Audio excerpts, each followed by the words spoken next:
So we are live. This is something new we're trying. It's a surprise stream. I apologize for anyone that wasn't aware that we're going to do this. It's the new system, like I warned you guys about. I'm trying to have a guest kind of system that's now smooth. Look at the quality. It's so nice now, at least. So we got Aaron Archer. Gotta kick the tires. Gotta kick them. We got Aaron Archer with us today. Hopefully we'll have other people in the future too, but Aaron's going to be a regular on here. I'm sorry that people are like, it's a live out of nowhere. We're just all of a sudden work productivity is going down wherever these people are. Yeah. So essentially what the theme is going to be this time around is, because today is a lot of different kinds of news and stuff, not to mention the big thing is today is the pre-order for the Lego Optimus Prime. Aaron worked with Joe Kide, who was behind that Lego Optimus Prime back in the day in Hasbro.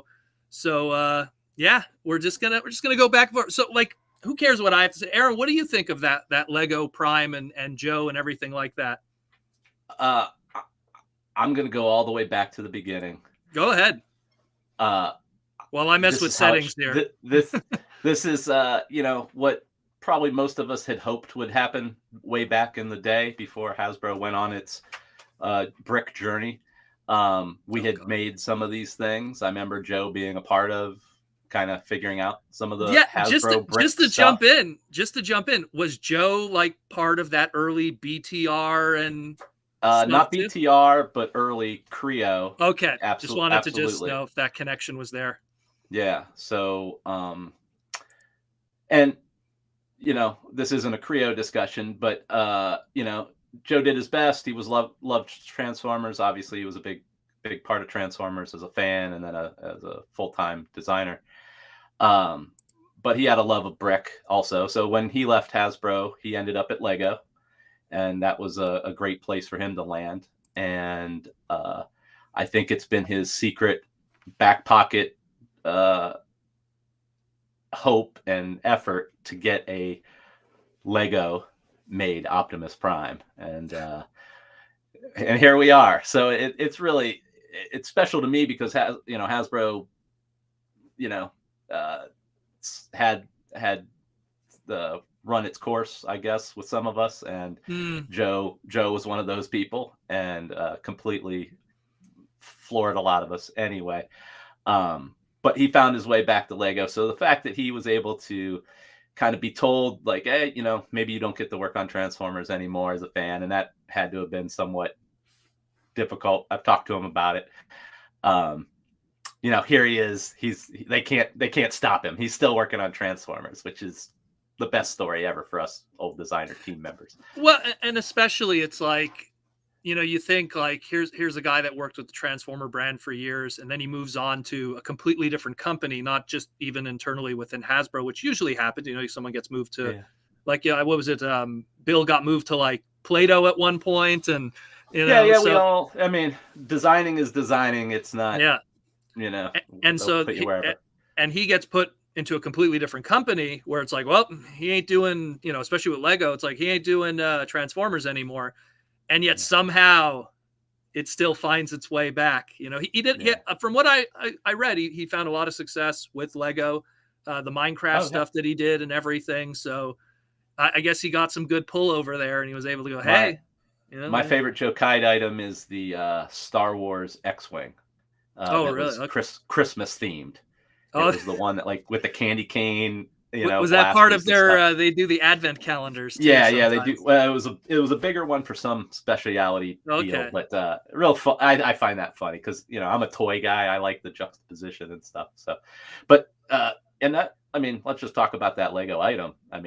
It's big. It transforms. You don't have to take bigger than the Masterpiece. I was surprised. Like, so that's pretty impressive. I know the Voltron Lego item that was made as a fan kind of vote creation, and that was pretty cool for a big robot. But this Optimus transforming and everything, and then knowing that it has Joe's DNA put into it, it's really a nice product. There's literally in the instruction booklet, there's a page with him wearing a suit. It's all like fancy. Lego's good with that. They always have like some guy, it's like It's like all he needs is like a smoking pipe and everything. Just like they always have him with the toy. They're like, so this was the designer, you know. Yeah. And Yeah. and just he had a little story, you know, how he used to work with Hasbro and now he gets to do this dream project, which is awesome. And it looks really good. It looks really good. I'm very impressed with what they've done, especially considering like me who got to experience that journey of the BTR stuff and how that kind of panned out, and then all that Creo stuff. And I have all the Creo stuff because I liked Creo. I liked what they were trying to do at least.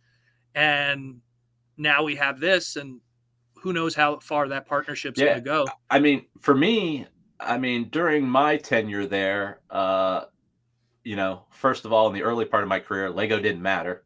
They were like, it was as if it was a completely different type of thing, you know. Late 90s, early 2000s Lego was really struggling for them as a well, company. not just struggling, but they weren't considered part of the toy department in really the great, because they did their system, you know, and if you didn't want the system, you weren't buying anything. This was before licensing and all that, so we didn't consider Lego, you know, someone we were competing against for quite a while. But then Hasbro started hiring people out of the Lego Connecticut office, which was when Lego was going down a little bit in sales and stuff. What year would you say that was? Well, that started early 2000s. Yeah. Okay. And to the point where, you know, I think the impression was maybe we were hiring too many of their people out from under them. So the relationship was weird and stressed at times. And then obviously they found success and blew by everybody, you know, so we thought we were battling Mattel and, you know, different things. And then they came out of nowhere. Yeah. And so they've made great changes and efforts. So I don't know where I was going with that, but like, you know, it's interesting to see, you know, now the iconic brick with the iconic character, and I hope Hasbro can work together with them and make other things, because the IPs do work great together. Well, I was about to mention, like, do you think that a big part of their success, I mean, obviously hardcore Lego people would probably say so, but a big part of their success was all that licensing that they've done. Like, it started with Star Wars and Harry Potter, and then it just kind of exploded for them from there. Yeah, I mean, I could deep dive and say they corporately got involved in theme parks and trying to diversify their line with Galador and kid stuff, and didn't know who they needed to be, and so they weren't serving their core audience. And then when they dove back into licensing, dove back into mostly bricks, Bionicle being somewhat of an anomaly. Yeah. You know, it's undeniable. So if you're into Harry Potter, you're into Star Wars, those are fun. You know, Marvel, that's a fun DC way to do it. And then and they've you know, they're things that aren't licensed. They're just as carefully designed and play value. So, I mean, talk about an interesting, amazing turnaround by just focusing on what you do best.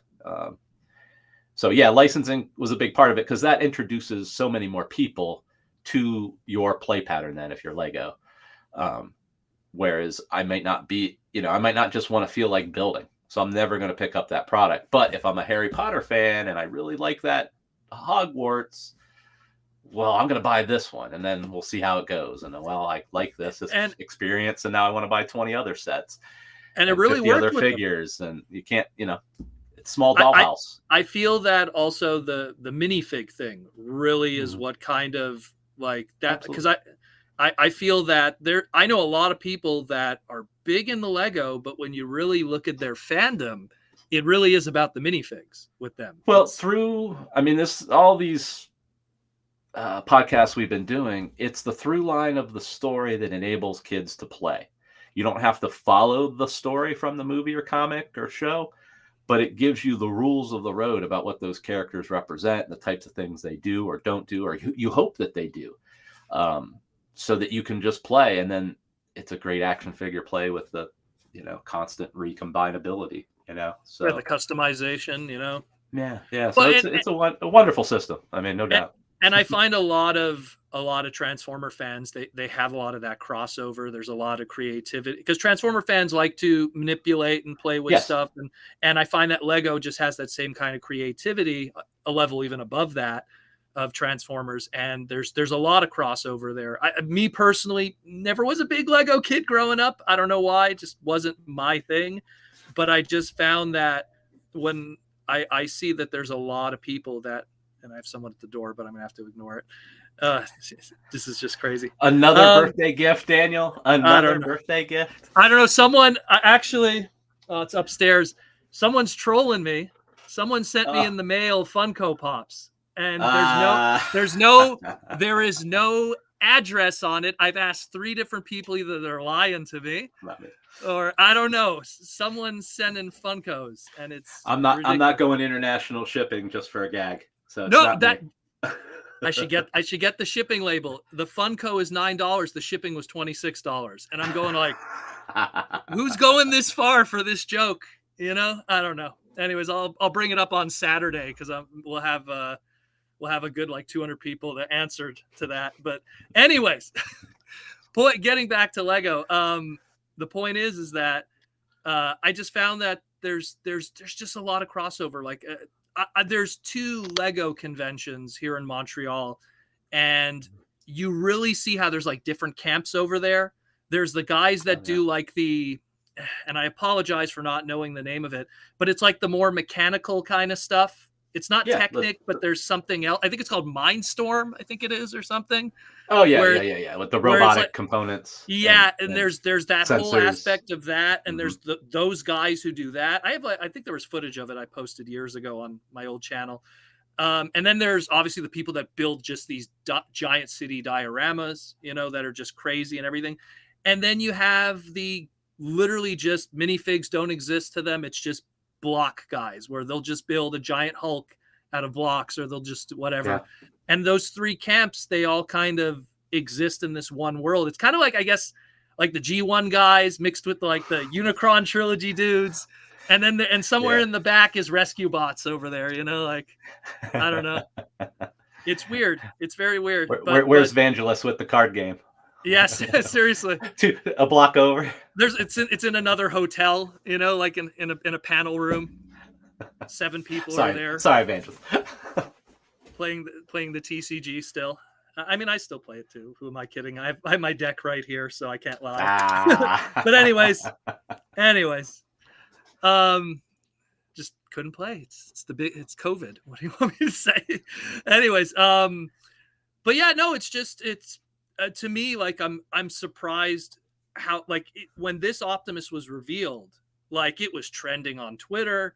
It was going nuts, and it was trending on Twitter. Even last night, it was trending on Twitter. People were going like, "Oh, why is Optimus trending?" Because it was all these people, the time zones where their pre-orders were already starting last night, gearing up. And Lego.com crashed like twice when that was happening last night.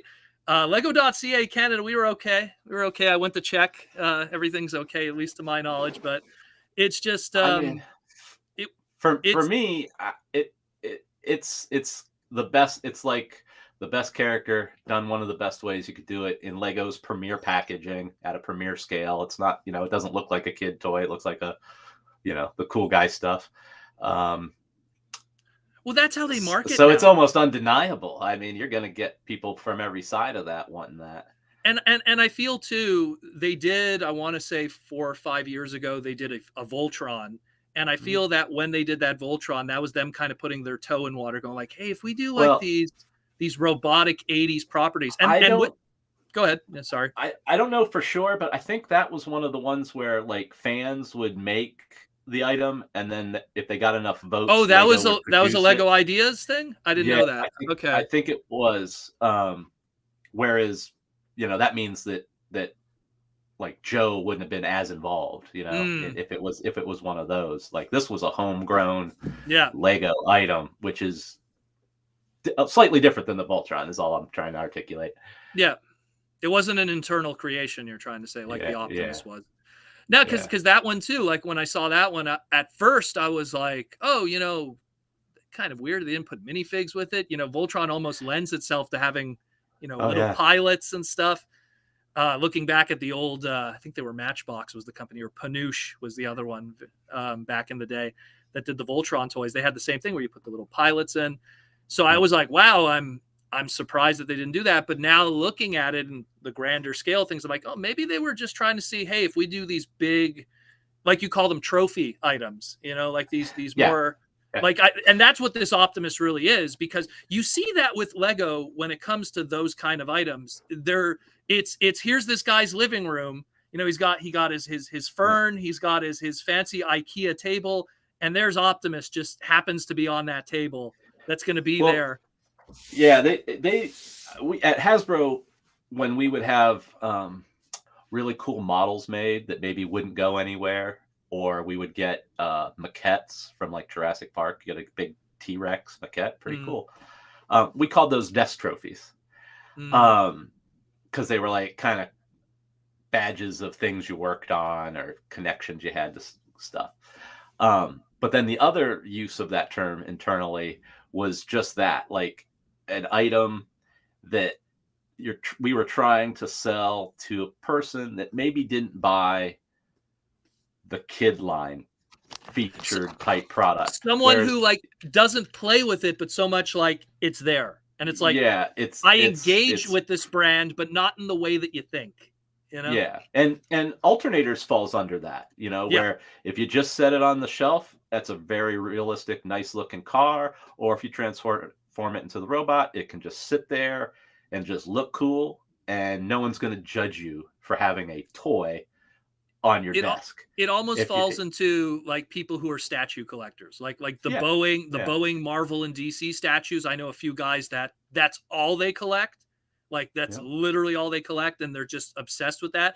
And then the part of me who's like, wow, but it, $400 and it doesn't even have articulation, but those guys, it's because to them, that's kind of their way of they going like, I like Star Wars, but I'm not going to buy a Black Series articulated Vader figure. I just like to have that one Vader figure that's like this with the lightsaber. And I think that says something about like your one's fandom. I love the Star Wars rooms where you go in, where you see people go in and they only have the role play things and the big helmets and the costumes and the light, and the guns and maybe a replica art too, if they're really outrageous. And it's like, there's not even a toy there, but it's like, I mean, you're still in the Star Wars world. And I like those. I mean, that's an Uber fan, no doubt, but comes at me always. To me, it's especially when you have a brand like Transformers or Star Wars or Marvel, where they're lifestyle brands. I know some people hate that term, but it really is. It's one of those things. I always use Hello Kitty as an example, because like Hello Kitty, there was a store that used to be locally here, and you would go into that store and they had Hello Kitty toasters where you would toast your toast and it would have the Hello Kitty emblem, Hello Kitty microwave, Hello Kitty televisions. And it's like, it's like literally every facet of your life could be Hello Kitty branded. Yeah. And that's a largely Japanese thing too. Oh yeah. I mean, if you want to live in the Gundam world in Japan, you could decorate your room with the paneling. You could shave with a razor that looks like Bandai's on top of it. Although there was Transformer razors. But I'm talking like hardcore. I mean, what I found interesting about Japan a lot is people would also self-identify with some sort of a cheetah print or a zebra print. And I'd work with people who everything they owned had a cheetah print on it. Interesting. So it's like if they have, it's kind of their own branding and color. Like if I really like the color, their own identity. Like they had a style guide, and my style guide is black and cheetah print and gold. I guess in a lot of ways, it's a way to stick out in a world where maybe everyone's kind of the same in a lot of ways. So it's just a way to kind of. I always took it like you can't sample in Japan. You kind of you dive off the deep end because you don't have space, you don't have time. There's so many. So people seem to really be into the one interest that they have. And I just took that logic as I saw it with the Gundam and the cheetah print, and pretty wild. But it's going back to Lego. It's like they're kind of like one of those kind of lifestyle brands where now they kind of just try to target every demo of every age group. every lifestyle of like they're really trying to be the everything company. And I felt it hit an apex around, the time that Lego movie came out, where they just really had this good platform to go, hey, we exist, and everything you like we've engaged with, and now you could engage with that too. And it's, it seems very it seems interesting that they've got done the same playbook that the other companies have now. They're segmented, they have, dots section now, which is basically making up just colorful things and signs. That's it. Yeah, they did recently. And then storytelling things, then just cool guy thing, guitars and pianos. And well, they even tried to engage with kind of the TikTok audience. They started a little like series of like, oh, you take, videos and you up those. They're and again, it's I compare it to like what Hasbro was doing with Transformers, where whatever was kind of the flavor of that year, you kind of have to, and that's how you stay alive. That's literally how you got to try. You got to try. If you don't try, someone else will come along and try. Well, and that take some of your money. And that's another thing too. Like they've had to survive in a world where other companies have tried to be the building brick company, whether it be Mega Blocks or I think it's called Mega Constructs now with Mattel. And and here's Mega Constructs. They got their own licenses. They got Pokemon. They got He-Man. They got Halo.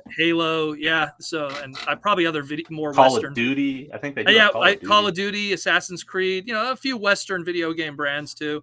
And at one point they had Power Rangers. At one point they had Ninja Turtles too, and Marvel, I think also. And but it shows like even those companies, they try to do their own thing. I think their minifigs are more articulated. They have like a few more joints on them and stuff, and some ball joints. But yet, it still doesn't overtake Lego, which, I mean, it's my own hot take, but I kind of see Lego fans, because I know a lot of them personally, very similar to Apple kind of fans, where it's more about the brand in a lot of ways, because they love that stuff.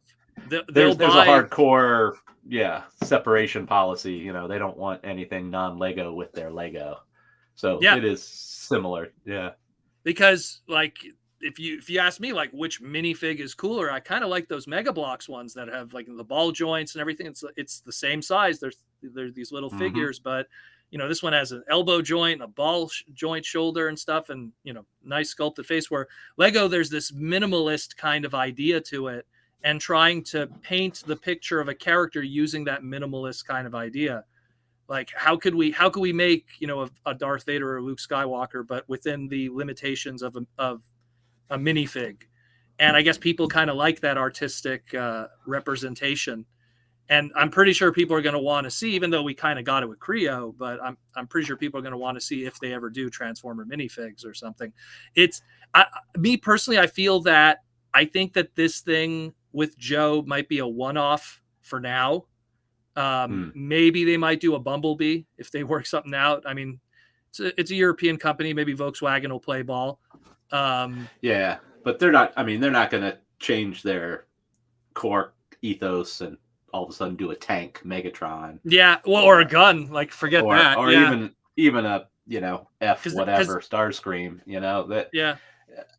So I think we should be happy with Optimus, and if everything goes well, you're right. Maybe there's a Bumblebee or a Jazz or something someday, but I wouldn't imagine there's going to be. I think it's just annual Transformers or something. Yeah, I think it's something they wanted to do it, see what happens. It's kind of like when they did that Lego Simpsons little thing that they did, and in my mind, I was like, oh my god, that's going to print money. All of these characters in Springfield, there's going to be thousands of minifigs, and they did 2 sets. They did 2 minifig sets, and that was it. And I was like, wow, that was very short lived. And I thought it would have been a lot larger. They are pretty good about focusing on what's important and then cutting bait. Scooby-Doo, they did the same thing. They did a couple really cool items, and on they went. Interesting. Okay. Because I was always wondering about that. I was like, because especially The Simpsons, so many characters, and Yeah. considering how Lego fans are willing to buy a $200 set for like one minifig, you know, so it's Yeah. something where I was like, I'm surprised that they didn't go, oh, we're just going to do the Quickie Mart and put Duffman and, you know, a whole bunch of guys in it, and people are just going to buy it up and then turn around and put it on Bricklink and piece everything out like these guys do. They're crazy. But it is what it is, like I say, and I'm really curious to see what the numbers are when everything's said and done after today, how well it did for them. They put a limit, I believe, of 2 per person if you pre-ordered it. So there is a little bit of a circuit breaker, as I want to call it, for the pre-orders. Because and already according on my Discord, people are already putting it on eBay now and flipping it. So it begins. Yeah. Trying to follow the chat as we go. That is hard. Yeah. You are right. Yeah, it's never. It flies by. But what I also wanted to say too is, so like we were talking about a little bit off the air. So also the recent reveal of the Velocitron Speedia 500 line, the Walmart exclusive one. We finally got to see the packaging of it, and the packaging has a lot of art assets that were in the past, like all of that Unicron trilogy, Cybertron, and of course Galaxy Force in Japan. But a lot of those assets, let me just grab the little right here, that one right there. That's the flavor of it. So one of the big things that I started to do when I became kind of the holder of the franchise, so to speak, was to take seriously the icons. I mean, we tried to use like the Elite Guard icon a few times. You would see on Arctic vehicles, we try to use the same mountain graphic or same medical graphic on different medical type cars, trucks. Because my theory was these are assets that Hasbro was creating in the moment for today's project, but they should be looked at as archival assets to be leveraged, used, or ignored as development in the future happens. It's not very smart to, as an example, change Batman's logo on his chest every year. You can change it over time for specific projects, but you want to go back to core icons when you can. So that's what I find pleasing, not from a arrogant standpoint that they're still using my stuff, but that Hasbro created assets are still being leveraged appropriately. And if they're going to create a speed storyline to wrap around some items that they're making, that they use the storylines and planets and iconography that exists. So I applaud what they're doing, because it makes sense, and over the long plotted line of it hopefully holds it together in some sort of subconscious way. So I like the colors of that package. And you nailed it too. It's iconography, because you like you mentioned with Batman, if you change that logo every year, it's not as appealing when you're trying to license T-shirts to companies when they don't know. Like it's one thing that the T-shirt company is working with you because they want to make money. It's another that they're also working with you because they're familiar with it. Yeah. We know that Batman. I'm going to grab him right here on top of we know that logo. That logo is eternal. So it's something that if you change it every year, now it's like we're not familiar with that one.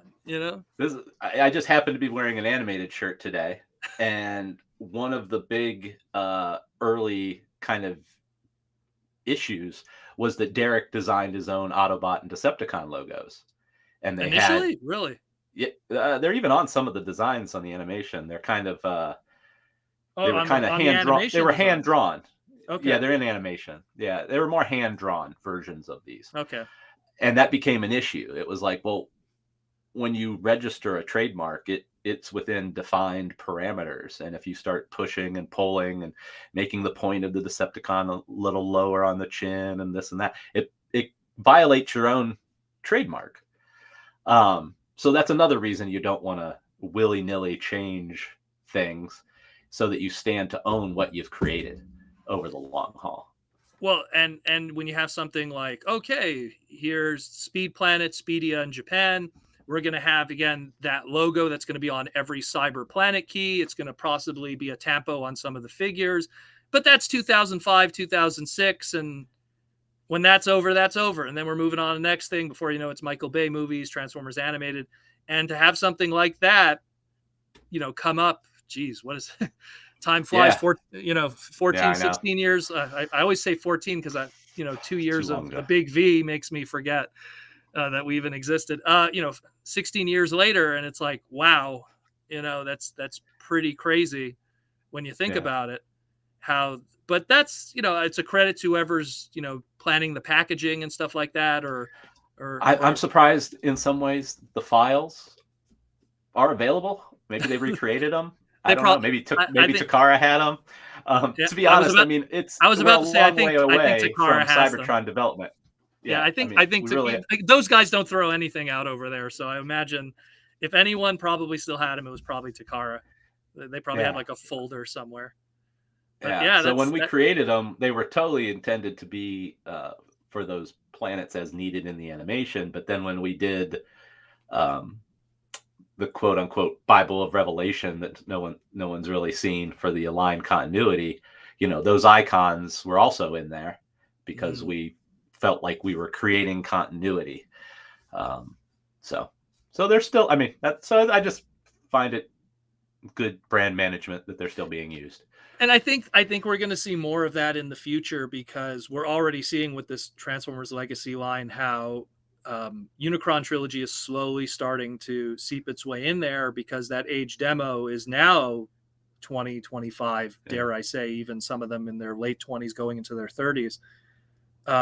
They grew up with that, and there's people, and I love looking at the comments when I talk about Unicron Trilogy stuff, because you have just as many people that go, pass, not for me, and just as many going like, oh my God, I grew up with that. I day one purchase. There's the cat from our purring last time. There's the purring cat, everyone. Yeah. But yeah, like, it's just, and now I know that's a Siamese. I'm going to make sure to put the right image accordingly next time in the future. I used a black cat last time. But no, it's just that it's cool to see that there's that kind of stuff. And it's the same way that I compare it to, back in the early 2000s, Jar Jar was like the cursed word, you would never say with Star Wars fans. And now I remember I was talking to, this was before like we really shut down because of the big V, but when I was running one of my shows, one guy just had nothing but red carded and green carded Power of the Force 3-inch figures.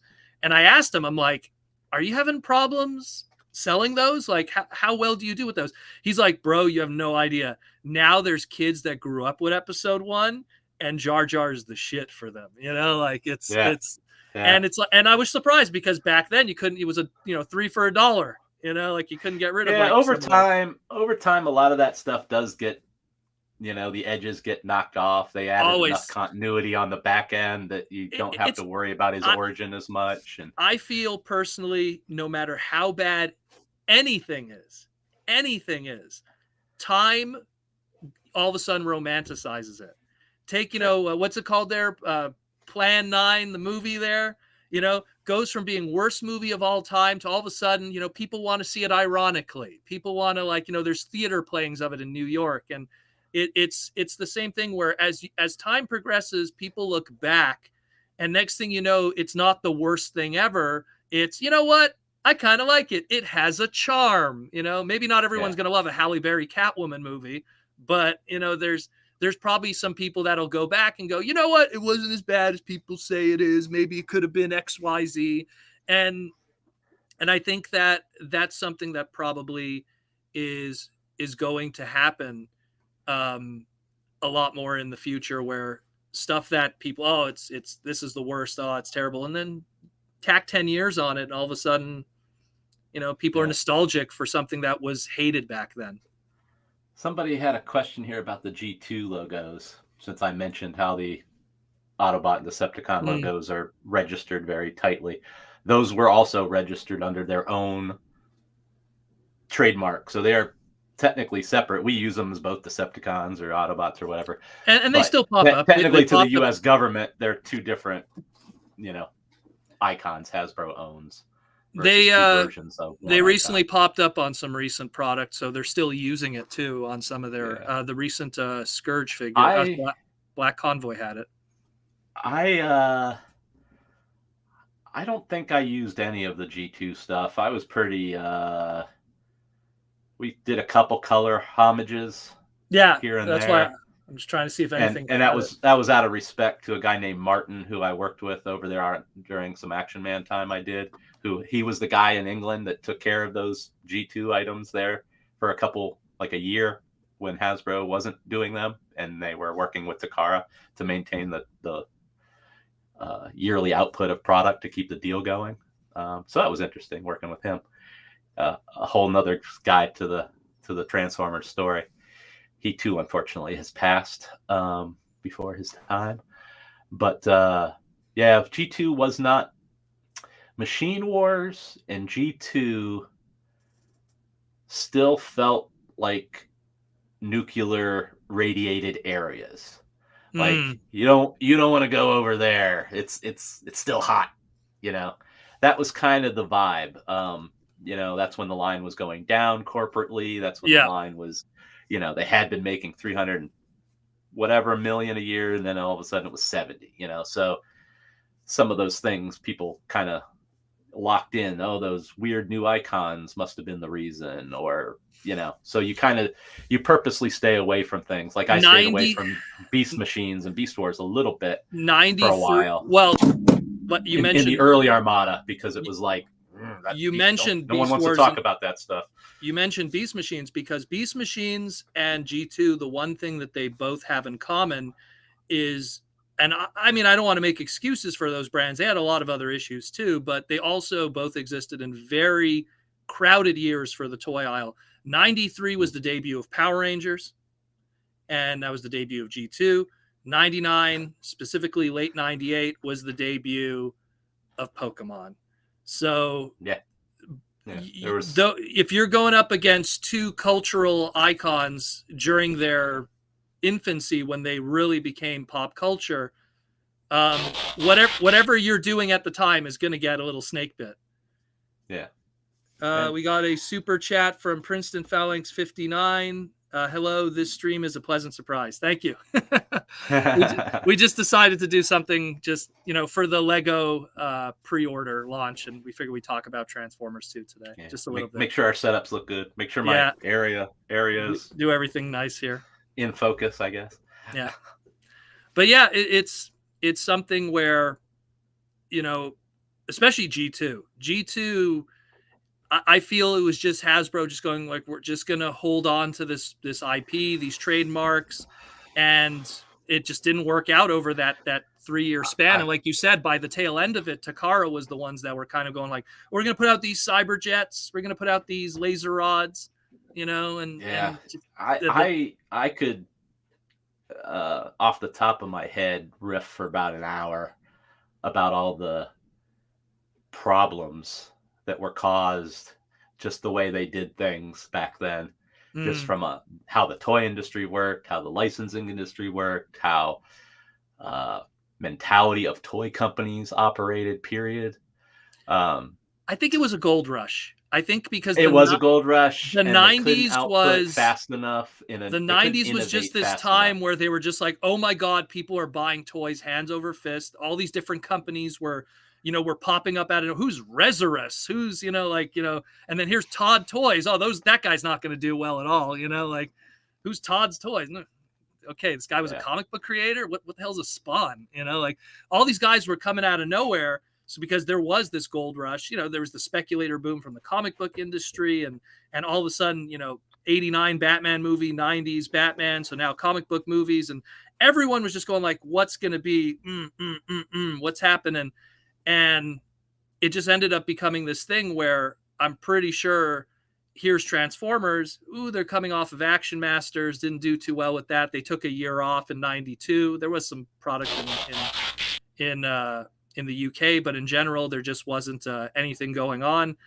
And then they did G2. And when I look at G2, I went, okay, they played it safe at the beginning because 80% of the line was repaints at the beginning. That's part of the big fault, was that there wasn't enough new to keep anybody. I mean, how many times can you entice someone new to come in, or kind of new, to buy the same item? And to call it that's next, not. It's the next generation. The last generation was only 8 years ago. So. Yeah. And not to mention, some of those vehicle types were actually from the 70s, right? Oh, yeah. Well, yeah. Two of them, and you're not fooling anybody and at that point. And yeah, I mean, again, I could go on and on, but not enough new innovation, not enough clarification of story, not enough honest character development. Very little.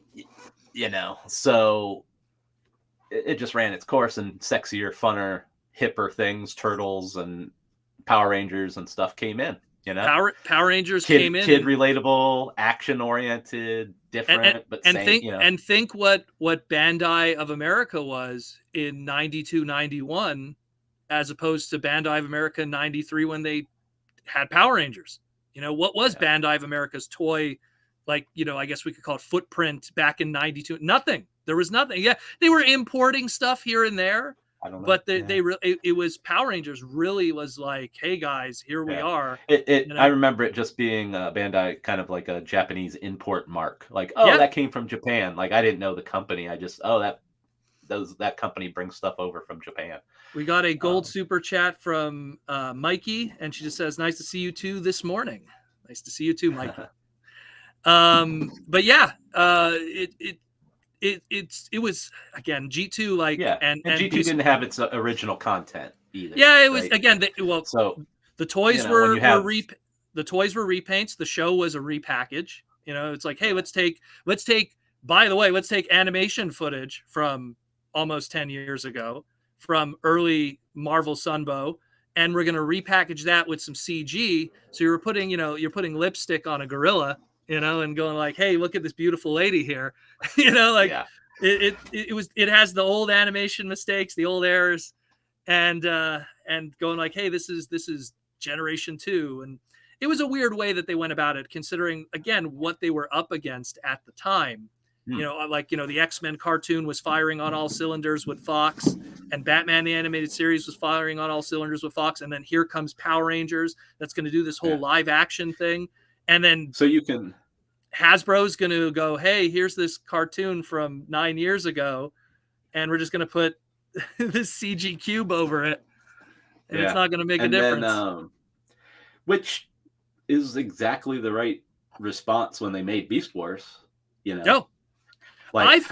We got to do something new, something different, something engaging, breakthrough, and they did. I firmly believe, and I stand to this day, and I think Beast Wars is the best Transformer series of all time. I think the toy line is fantastic, but I stand by it this day. If that line did not have a CG show, it would have not found the success that we're talking about today. I think that it having something that was so like in the same way that we're 2 years from Toy Story shaking up the world in theaters. Yeah. And then here comes, obviously Reboot came before, which was the same company, Mainframe, but Beast Wars having this new kind of way of storytelling, this CG show, and it was gorgeous for the time. It was absolutely stunning. I think that that's what really made people pay attention, where if the exact same show, the exact same writing, the exact same characters, but it was cell animation, I think people would have just overlooked it, like G.I. Joe Extreme or something, or Ghostbusters Extreme. Yeah, I'd agree with that. And to your point, if you look at that first wave or two of product with the Razor Beast and the Polar Bear, and they are figuring out their toys, like I always say, early waves. They're trying with those mutant heads, make these animals and stuff, and all the that mutant stuff. heads. The mutant heads was them really how do we have a narrative? Stride until they really figured out the show characters. Well, think about it this way: or the inspiration of the show got put on the future toys, like the shark, and that just got reissued. The Cyber Shark, is that one Cyber called Shark? Yes, too? yeah, Cyber Shark. That one was designed after the animation started being developed, so they knew, we need to design the toys a little different too. Well, there was a transition, subtle. You look at because recently McDonald's, they put out this behind the scenes stuff that showed up. I think it's called HMS Marketing, which is the company that works with McDonald's when they do their toys, at least back then in the 90s. And we found out that there was this whole early prototype of what Beast Wars was supposed to be. And, Optimus Primal was supposed to be like a manta ray. And there was a whole bunch of little things. And when you look at that first year of Beast Wars product, like you said, they were still trying to figure it out. Even from a narrative standpoint, all these characters have alternate heads. Here's the mutant head. Here's this battle mask. All of this stuff that wasn't present in the show, or if it was present in the show, it's just coincidentally. Or why does that polar bear shoot a bat out of his hand? Oh yeah, but I mean, very very compelling play, but not brought forth in story content in any way to make it worth doing that. It's kind of strange.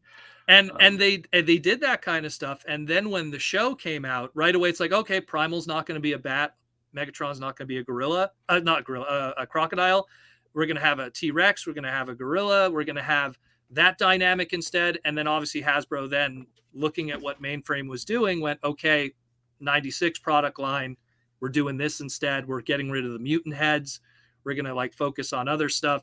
And then that evolution came from there, where you look at something like you worked on, let's say Armada, that was all together in a lot of ways. They knew what they were, and not to mention that was the Japanese guys too. Also, they're the masters of that, where it's when that stuff's going to hit the airwaves, we're going to have product that matches. Yeah, we were developing it in concert. There was nothing that we were developing in Armada that we knew wasn't going to be a show. Whereas Beast Wars, you didn't know. I mean, they were just making products, and then it got pulled and this and moved and manipulated for the animation. Oh yeah, it was all over the place. That co-development with the animation people being there from an earlier standpoint than some, that it was a whole different type of process, really. Yeah, I love Beast Wars. We've covered everything today. I love Beast Wars. Just that's something I've always stood by. I always felt like if it wasn't CG, though, I just don't think we would have been talking about. I don't think Transformers would have survived. Honestly, I think it would have. I don't want to say that. I think Hasbro ever would kill Transformers, even on its worst years. I just think that it wouldn't have had that renaissance that it had in the late 90s. That then domino affected to, wow, Beast Wars did great. We're gonna do Beast Machines. It didn't do that great, but we're gonna pivot now because we got something here. And then Robots in Disguise, Car Robots, and then Unicron Trilogy. Brian Goldner, reinvent everything. Go in that direction. Talk to movie studios. There's one thing, boom, boom, boom, boom, boom. And then by the time you're at 2007, Michael Bay, everything explodes from there from a global standpoint, especially, we've never really covered movie stuff heavily, but as a fan, a hardcore fan engaging in the brand and everything possible, the world that existed in 2006 and the world that existed after 2007, my goodness. It was two different worlds. Before you knew it, I was going into grocery stores and there's Optimus Prime on everything. I'm going into Walmart. There's a fishing rod with Optimus Prime slapped on it. I was where, you look at Unicron Trilogy, Energon had wrapping paper. It was in some of the places you expect. Party goods, cards. Yeah. Some low end kid book type stuff. Yeah. I have a few. But there's not even a lot of there's not a lot of kid T-shirts or anything for that stuff. It's again, and I see that transition, and it shows. Just you learn a lot from it. You really do, because it teaches you, if you really pay attention to the success that the Michael Bay movies had. You could have your own opinions of what you think about those movies, but if you really look at the business side of it and the success that it felt, I mean, man, I still stand to this day. I feel that Transformers' peak popularity in the world was not 1985 season 2 G1 where it was a household name. I still think Revenge of the Fallen 2006 was probably the peak of Transformers in terms of everyone in the world was crazy about this brand. Everyone, people that were fans of comic book stuff for years that never engaged with Transformers that I knew ever. Seen them at conventions year after year after year. They were Batman guys. They were He-Man guys. They were this or that or whatever. Never were they Transformer guys. And then those movies, something about those movies spoke to them that made them want to buy a Bumblebee figure. And I wasn't going to argue it, even though like I was like, the movie's okay. But to them, something spoke to them. And everyone's an individual. There's something for everyone that makes them, appeal. Like, why is this your favorite character or not? And there was something about those movies that spoke to them that worked, that got it mainstream. And, well, the rest is history, Yeah. Dark Twilight with the gold super chat just wants to say, I'd love to see more of these. Of us just going back and forth. Dark Twilight, we're going to try to do more of these. Again, it's not as snazzy a setup, the framing and everything, but we'll definitely do more of these guest streams in the future. This is the first one with the new system, so we're trying to make sense of everything. And I don't know where all my stuff is yet either. Yeah, you got to dig. Like I have a movie book. I have the movie story book or whatever. Oh God, that Michael Bay signed to me. Oh God, I have to. Yeah. I gotta find that. I have my wall of books all here. Yeah. So I got all. When we talk mini or Micronauts. There we go. Oh, I'd love to have something like that. Are you kidding me? Those books I'd love. That's something. Anyone who went to BotCon back in the day, Tony Perito's tables, man. He had all of those. That's all I buy. Yeah. Oh God. Yeah. See, that's the Million Public Generation guidebooks. Love those. I live for those books. They did a Beast Wars one recently. It's fantastic. Well, I used to collect these books anyway, but when they make one, when you're in it, they make one of your work and put you in it. I'm like, I will buy every one of these. Yeah. Like very cool. They didn't make an Energon one. They made a Cybertron one. You know what? But they didn't make an Energon one. I remember talking with somebody about this because a lot of fans today, they don't like Energon. They don't like the series, right? But a lot of them also consume the series from the Western side of things, like the show and everything. And Energon is a very different show than what the Japanese was doing with Superlink, the way they were marketing it. I felt like Japan at the time with Superlink was trying to go for that older Gundam crowd. They were going like something a little more darker, something a little more, there's like characters die, there's consequences. The protagonist is somewhat like the human protagonist, is someone who's in his teens, where historically, with the exception of Spike in the beginning, most Transformer human, tag-alongs have always been kids. Even someone like Sari, who's Cybertronian, still was a kid for a majority of it, visually. So, and even with Transformers Prime and all of those. So what? Energon is Kicker? Yeah? Kicker, yes. Yeah. Kicker. I just want to say this on the record. Look at Kicker's helmet, and then look at Marvel's Taskmaster helmet. Oh, really? Now I got to look that up. I'm not saying anybody copied, but I'm like, wow, I made a cool helmet because clearly Marvel thought it was cool too. Same kind of design. Because Taskmaster, I'm familiar with a cape or something. Oh no, I see it now. Huh? Kind of a motor. The cut of the jawline and stuff. Interesting. I always thought they were just trying to do just some kind of motorcycle helmet. I didn't know they were. I liked Kicker. I'm not a. How he got presented is not entirely how we thought of him. But. The Western dub, and Brad Sway. No offense to Brad Sway as a voice actor, he's done a lot of other great stuff, but Kicker in the Western dub and the way that show was put together in the Western version, sometimes anime just doesn't translate when you bring it to the Western market. You could take something that's ridiculously popular over there, Saint Seiya, Knights of the Zodiac, or I'm trying to think of another. Captain Tsubasa, which is a soccer anime over there, ridiculously popular. It sometimes just does. The watch, that Yokai watch thing. Yokai watch, yeah, that the Pokemon killer, they called it. That was supposed to be. I mean, yeah. Like there's a lot of those where they don't. Naruto, when it was brought over here, it doesn't.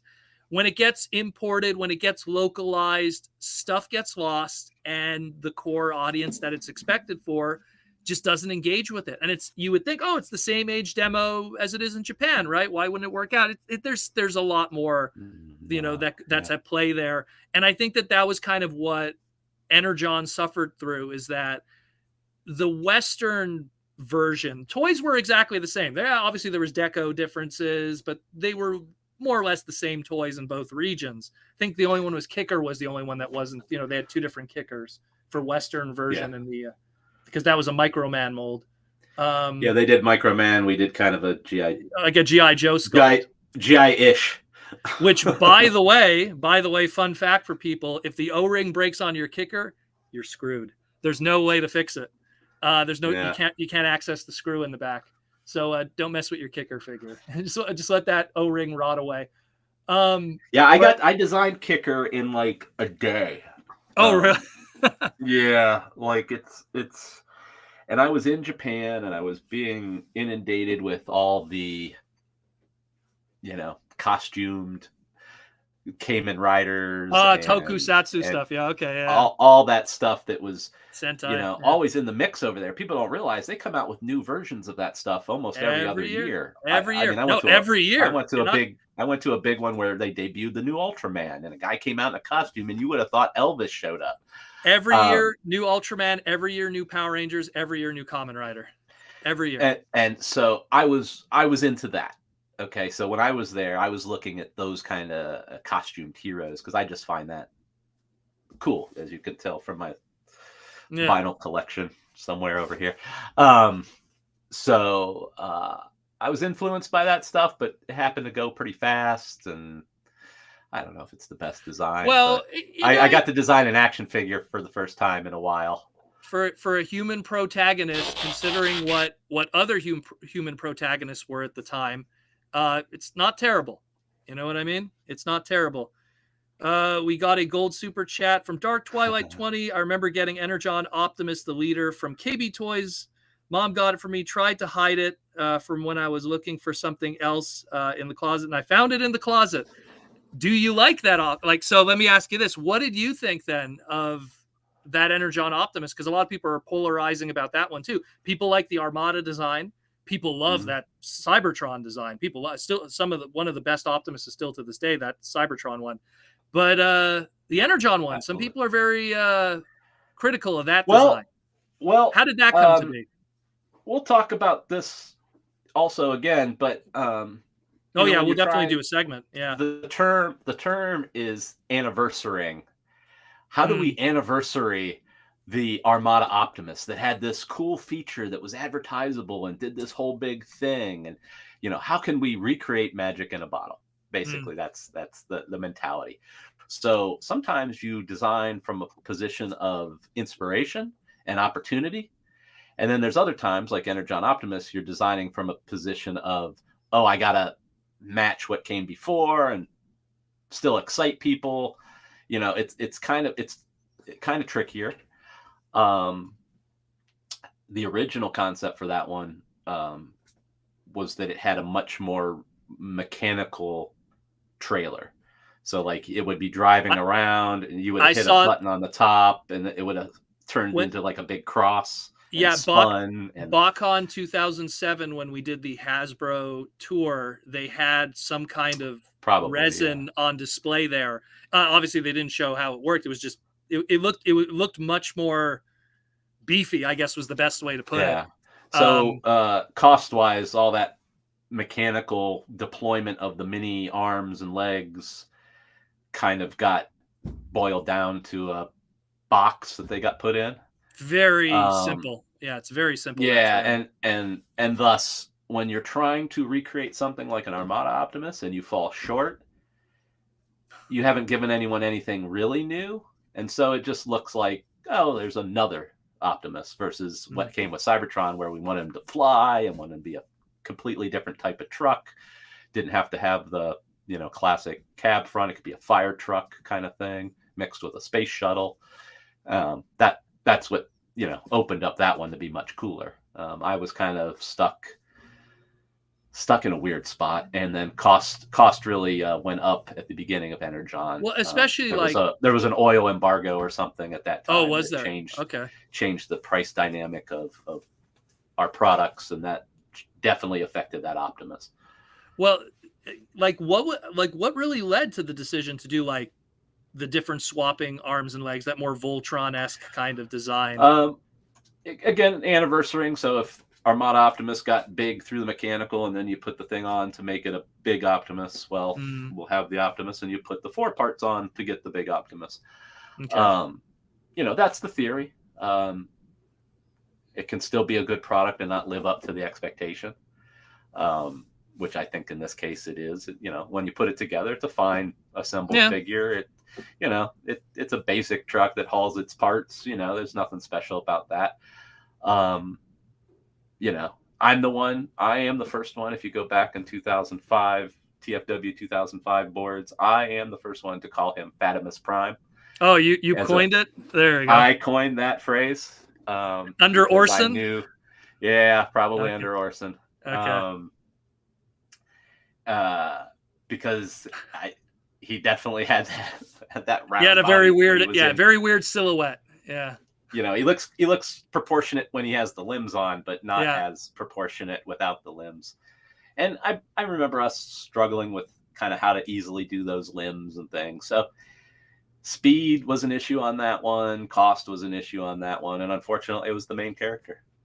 Yeah. Again, I don't think it's a dog. It's just not as cool as some of the others. No, I think there's a lot worse toys than that one. Yeah. It's just when compared to the other 2 leader toys at the time, that's where it's clearly like the bronze medal sitting on the podium. I don't want to go too much into Energon, because we'll probably do a whole deep dive into it on the Toy Armada in the future. But it's just, and we got a super chat right in time. What is your favorite project you ever worked on? From just a dad who loves more loves toys more than his children, or something like that. I'm trying to see the full name. Yeah. So what was your favorite project you ever worked on? Well, those are interesting questions. If it's a toy project, it's tough to narrow down, but I'll say 20th Anniversary Prime was a unique, cool item to be a part of, let alone what happened with that after the fact. Yeah, what happened afterwards? Just because you don't get, as a toy designer, you don't get that kind of money and scale and materials and package. You don't get that too often. And fun fact, it's the longest running line of Transformers. It's still there still is Masterpiece is still around today. Yeah, and that was in 2003. So that's probably the favorite toy item. Working on a movie with the people involved with that movie was probably the coolest project, to be a part of. No denying hanging out with Michael Bay when he's telling you what he's going to do to blow up the stuff is pretty cool. Yeah. Kodak moment. Yeah. We also got the question from T-Formers 2002. Considering the hate people give Energon Prime, it's nice to see all the love of the new Fans Hobby making. Yeah, Fans Hobby's making one. I personally like the design. Yeah, I saw that Fans Hobby's making one. I like how they took that idea of the glowing chest, because the original had a little light up in the chest, and they worked a way that it has, I guess it's a magnet or something in the gun, where if you put it near the chest, it glows. Third-party guys, obviously they're stealing they're stealing intellectual properties and stuff, but I can't hate the creativity and the design that goes into it. And I mean, they make less. Obviously their margins are a lot less. Budget is not the same like what Hasbro has to do.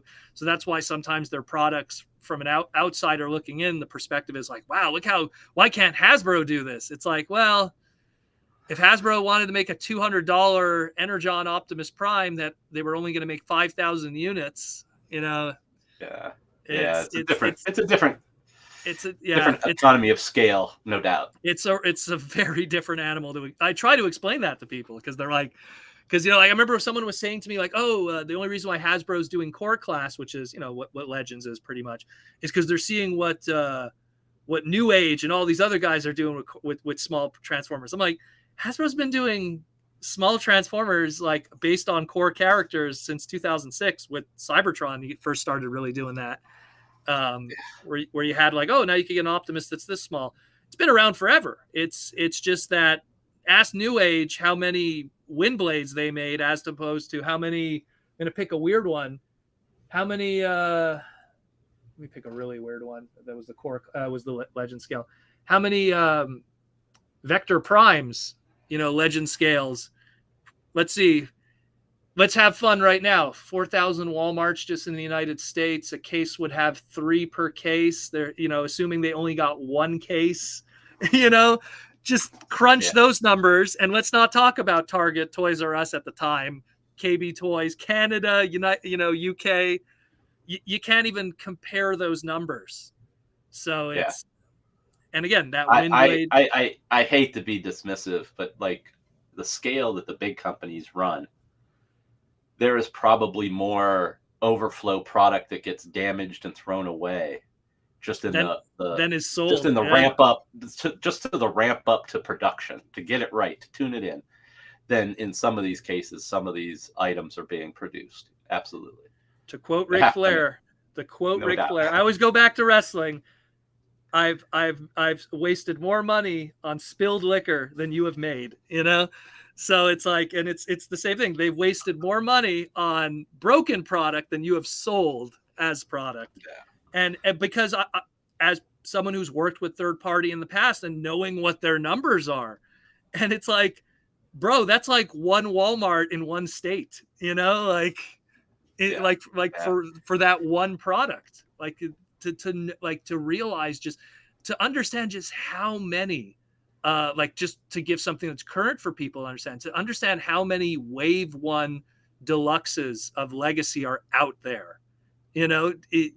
It's got to be in like the 90,000s in its first month easily. And that's being nice because I don't know Australia's numbers. I don't know Japan's numbers. I don't know. I just know I could tell you how many Walmarts are in Canada. I could tell you how many Walmarts are in the United States, and just kind of just ballpark it from there. I can't even imagine the rest of the world. It's crazy.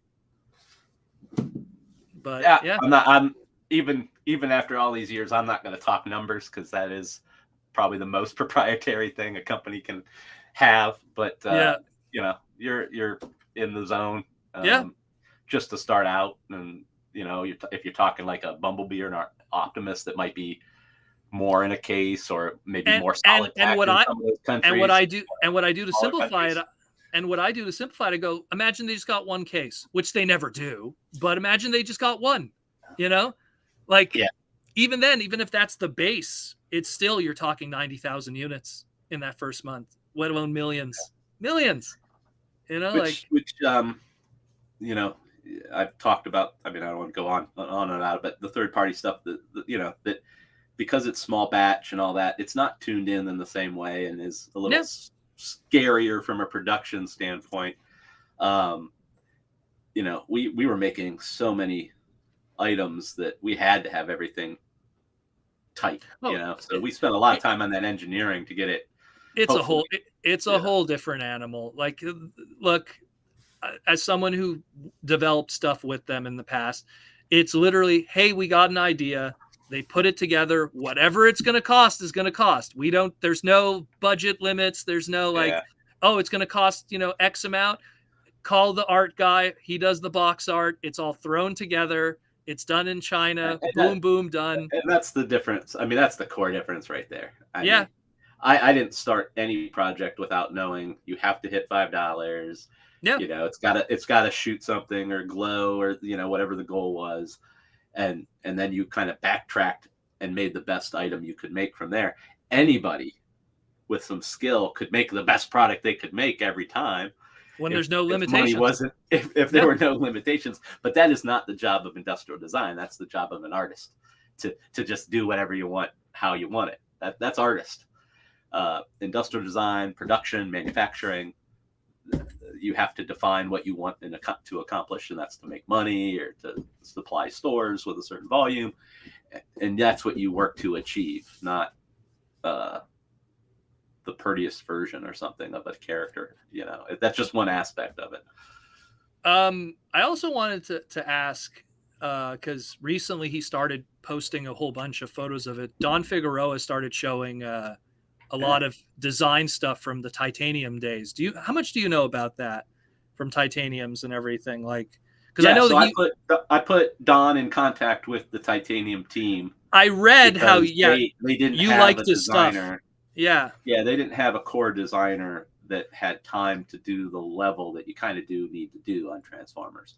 It was an adjunct of the Star Wars development team. So if you think about adding the complexity of transformation into what they normally did, it was like, we'll help you out. We'll give you this guy who not only knows the characters, he can also draw in your vernacular, Star Wars vernacular or Marvel vernacular.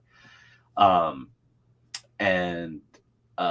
he also knows how to do transformation. He has the engineering flavor. That is one of the best things about Don, is as an artist on his own, he kind of figured out how to represent transformation better than seemingly anyone else, right? So he even built models and stuff. So he understood it from a inherent, these things could get made aspect.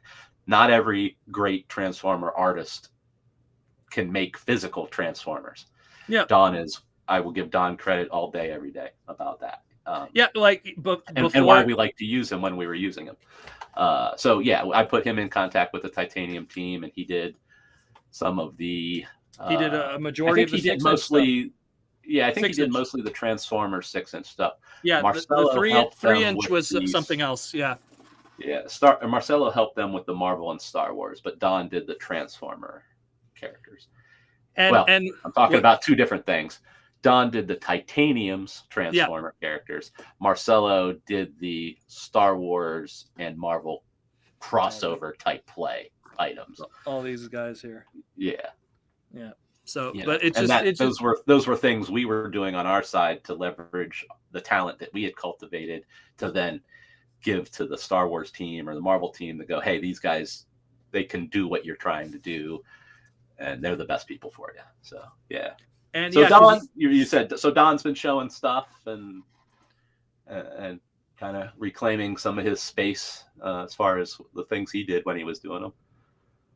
Yeah, because he kind of like stepped away from Transformers for quite a bit around I want to say like 2009, 2010. Kind of got burned out on it from people that I've talked to that worked with him during IDW's days, and now he's kind of revisiting again, and he's pulling up old stuff and showing everything, and it's a lot. Like, again, he shows how, like, oh, if I did an RC, here's how the transformation would have worked, and he showed everything, and it's cool to see that kind of stuff, because when you think you've seen it all from behind the scenes, and then more of that stuff bubbles up over time, it's always cool to see that stuff. Yeah. So I'm glad he's showing that stuff, and hopefully he can get back into it if he wants to. If he doesn't want to, it'd be nice if he hits the con scene. Come join us. It's been a long time. I mean, I had him come out to the movie studio for a couple days to just kind of draw and kind of just be part of the mix. Network. Yeah. That's the best way. Well, and you know what? And him, like, he was a fan before. He was like, I would say, like he was a fan with a DeviantArt account. That's how it was. He was just, hey, here's my custom. It was called Stronghold at the time. Custom Stronghold, giant transformer that he made. That was like, it was huge, right? 3 feet tall, I think it was, or something. It was huge. And he was doing a comic at the same time, his own fan creation. So he had that physical 3D awareness to sculpt and create characters, but he was also an artist who could draw it also. And that was like a really good combination of things. And then, of course, Pat Lee, brought him into the Dreamwave bubble, and he did the War Within book, which is still to this day a fantastic book, which a lot of the Titanium's line is, I think like 50% of the line is War Within designs. Yeah. The Titanium was purposely kind of carved out for collectors, so we probably pulled from that kind of thing. Yeah. The first time the Fallen IP was used there too. Yeah. Yeah, it's most of it is War Within. Now that I look at it, geez, more than 50%. But yeah, it's that's the cool thing though about this brand, is that there's a lot of really creative people that come through it a lot, and especially as time progresses, a lot of them are fans now that then got the opportunities to take a swing at bat, and a lot of cool stuff. I'm interested to see where the comic book goes, and afterwards, if that creates, if the new company, I don't know who it is yet, if they've even announced anything. There's rumors. That's all we have. Will they have a whole new art style take or color take, or what's going to make it different? Well, I'm intrigued by how that will go. I can't talk too much about from the movie side of stuff, which maybe I'll talk about it off the air with you, because saw quite a bit. It looks like they're going kind of in their own direction of things, and it's something where whatever, because IDW, they got, I believe it was 2005, they got the license to Transformers, and then just perfectly those next 2 years were movie development. And next thing you know, IDW is doing movie comic books, supplemental material, side stories, unofficial sequels, to the movies. Like they were able to make quite a bit of money just based on the success of the movie. And again, perfect timing, because they got it right before the movies came out, and then they were able to reap the benefits of it afterwards. Where whoever's going to get it now, they're going to obviously have to look at the grand scheme of things and go, okay, that's the thing. Like, afterwards, IDW kind of avoided doing movie books, and I don't know if that was a request from Hasbro, or if that was just comic books aren't doing as well and the movie books are the least sellers. I can give you the answer if you really want. Go ahead. I'd love the answer. Knowledge is more important than a speculation. So traditionally, there was a kind of a 2-month window before a movie came out that the toys would launch, the novel would come out, maybe the trade paper or the comic book version adaptation of a movie would come out. So there would be a lot of pre-content that would be out there. And, people before the internet, before all of this, the people who read the novel, they weren't going to spill the beans. There was no spoiler. There was nowhere to go. No one live tweeting, everything. Yeah, exactly. So what happened over from the first movie to the second and then the third was that, honestly, the scripts were getting later and later, so that they really couldn't deliver too much content to get those kind of pre-publishing stuff done. If they didn't have enough time to read what was happening to then create story around it and then deliver it before the movie came out, because once the movie comes out, the movie's the real thing.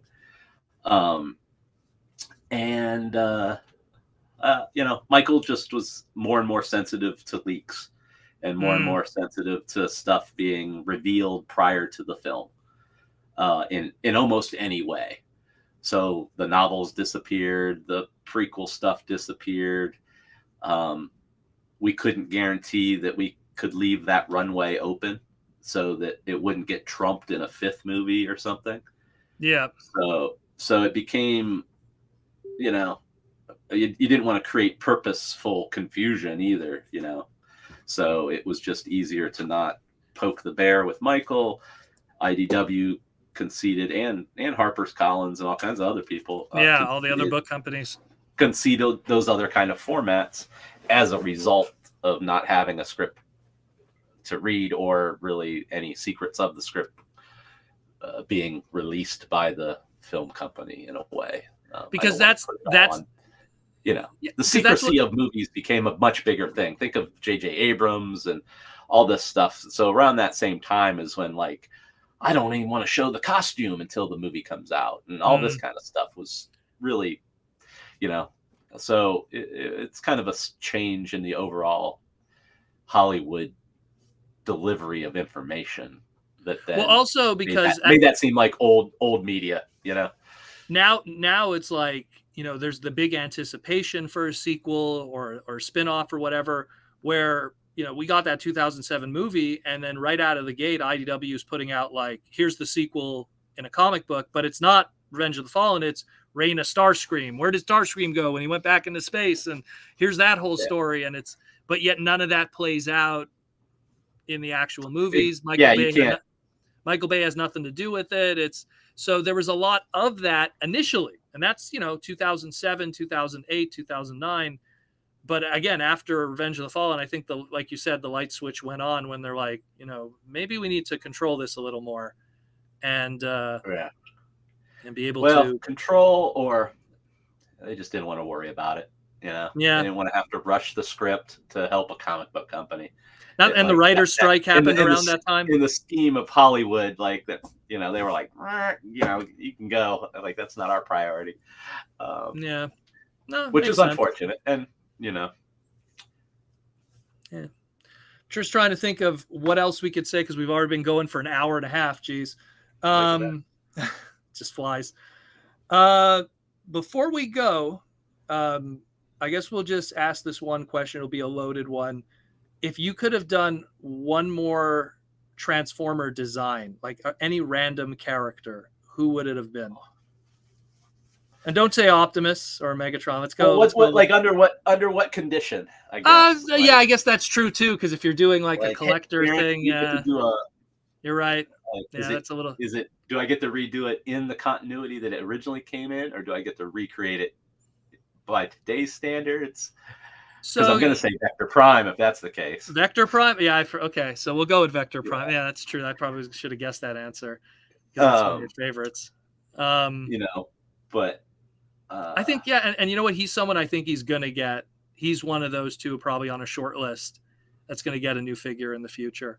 I really do. I think a lot of those original... He's got a lot of things going for him. He's got an interesting design that can be updated in a cool way. He's got a defined look. So he can be his own thing. That might actually hurt him from the redeco kind of standpoint. It didn't. You know what? The stuff they do now with retooling and partials, like today, like some of the stuff that they do, I wouldn't be surprised if they're able to pull off stuff afterwards. Because even that original Vector Prime, it got 3 redecos in the original mold. It got retooled into Alpha Trion. And that design itself was used across different kinds of items, whether it be legend scale, fast food promotions with Jollibees. I mean, they were able to, just that one design, they were able to milk some product out of it. And just that one sculpt, you're referring to the, I believe at the time it was called a ultra class. The ultra class design, 3 different decos, one in brown, one in yellow. And then they did a BotCon exclusive in Alpha Trion colors with a brand new head sculpt, I believe. Brand new head sculpt. There goes the cat. So like, it's something where I could totally see them taking that afterwards. They'll do a Vector Prime, and they plan ahead now. Now when they do a mold, like, they go, okay, he's going to be this, but he's also going to be this, and this later. And like literally that new head sculpt is on the sprue with everything else initially. And like, I wouldn't be surprised if they go, okay, it's going to be Alpha Trion after, and then we'll do the last Autobot, like, in 6 months. You could pick another whatever. Yeah, and the way that they retool now, I wouldn't be surprised. I would not be surprised. She wants to be held. But I could see it being done. The one that I'm surprised they haven't done yet, but I know it's just a matter of time. I'm surprised they just haven't revisited Primus yet. I'm really, I know it's a tough one. I know, but I'm surprised that they just haven't. Like it's Uh, we've had a I few agree different. with people that Tidal Wave is Oh yeah, tidal on the waves enough. short list. Tidal wave. Primus to me, he's not an entity in the entertainment enough. You know, Unicron, you can make the he's going to eat your planet. You Yeah. know, and he's like a giant demon villain. Primus is kind of conceptual. Yeah, it's just Um, I don't expect him to be something that's a regular thing in every line, because like a Unicron could always be the big bad in every segmentation. You know, I mean, you can have a Megatron, you can have a Galvatron, but you could still have a deluxe class. You can barely see him. Deluxe class well, Unicron. You in know, my aligned continuity, Unicron was the only like time traveling yeah, other than Vector Prime, and that's why Vector universal Prime was the guy who universe warned everybody. jumper. Yeah, Yeah, well, because you look, it's like Armada, big Unicron toy. Energon, yeah, you repainted the Unicron black in that one, but they still had a little. You can actually see him; he's right there. That's the McDonald's one that they did in Europe of Unicron. Cybertron, you did a deluxe class, and then when you get to, obviously Derek didn't get to play with the Unicron bandwagon in Transformers animated, but when we got to Transformers Prime, got a Unicron toy in there also, Japan only. So like there's always a way to work in that character. Primus, it's more I'm just surprised. Like that, he's something I could see you could do it every 10 years. It's been more than 10 years. That's the thing. Like it's where that 2006 mold came out. It's been repainted 4 times since then, and since then it's just that trademark not used. Like they're just hands off with it. Where I'm like, one more time for a new generation, even the categories, you know. yeah. But it's Yeah. it's something where like I don't know. I think it would have to be HasLab.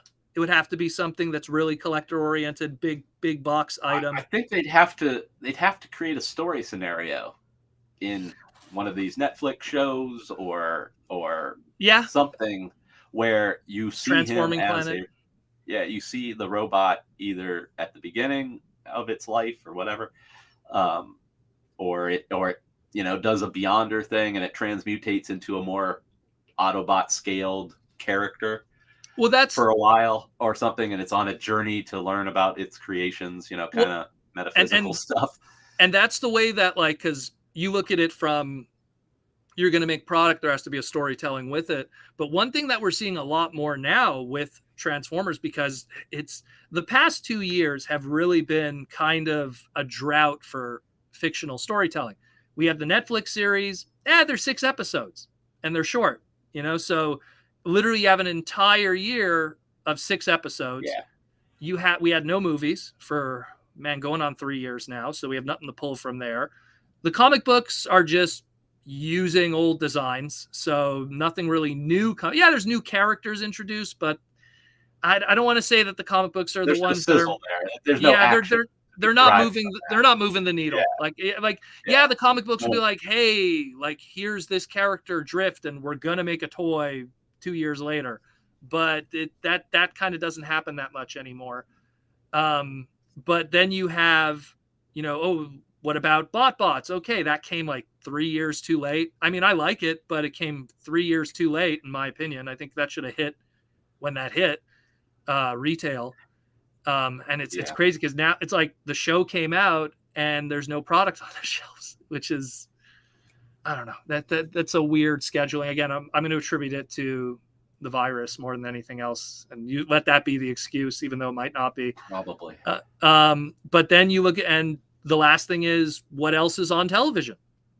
There's nothing. So Hasbro right now, they've really been in this, we're creating characters and there is no storytelling. It's really just, I feel like we're, there were some lines in the Which 80s, like Machine Muscles. Wars, and where you're kind of like relying totally on a cool toy if someone gets it and learns that it's cool. Yeah. I think we've talked a lot over these podcasts. You got to have a reason for a kid or anybody to think these things are interesting.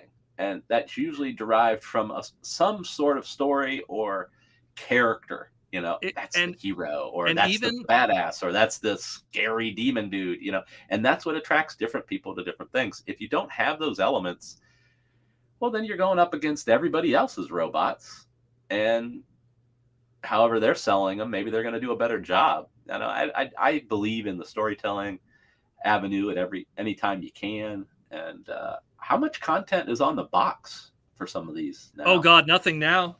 Oh my goodness. Yeah. Let me grab here's like a mint in box Kingdom 0. Bam.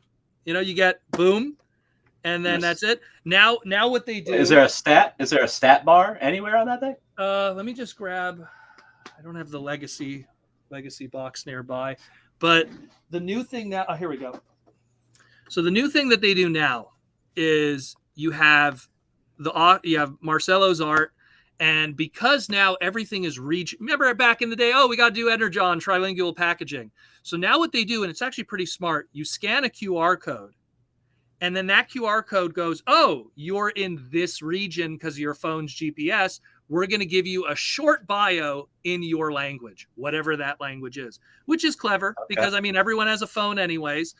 But what that is it's Blaster, communications expert, his name, his function, and one sentence. That's it. There really isn't that much storytelling anymore because the marketed audience really, in the end, is those collectors that already know. You know, you already know Blaster. So we want we don't need to tell you that story again. All I'll say to that end is that will only work for so long. Yes. Before even the people who know Blaster don't have a reason to latch on to Blaster. You know, you gotta bring. I don't know. It's strange that they're not doing. I mean, I realize all the reasons why they can't do more. I got more cost prohibitive to do more space, all that. I got to see firsthand the power of fiction in that. Here's BotBots. It's been around for 3 years. Had literally 280 figures. No effing joke. 280 different figures of those little figures. It's been around for 3 years, and then the show comes out, infuses some character into 6 of those 280 figures. What a surprise. Those figures on eBay went up in demand and value. All of a sudden, oh, hey, Star Scope, who was forever a $3 on a dealer table, all of a sudden he's in the show, and now Star Scope's $10, $15, $20, buy it now on eBay. So it shows that and price is demand. People want it.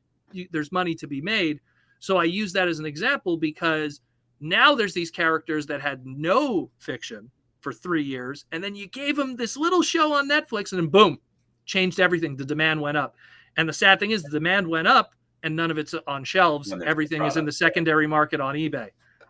So it was so weird. Again, I'm going to give them the excuse of a global pandemic, but it was something that should have launched together day one, and it would have done very well for them, because in the same way that Rescue Bots did well for them. Rescue Bots launched 6 months before the show did, so it had a little bit of shelf time with Walmart at the time, with Toys R Us and everything.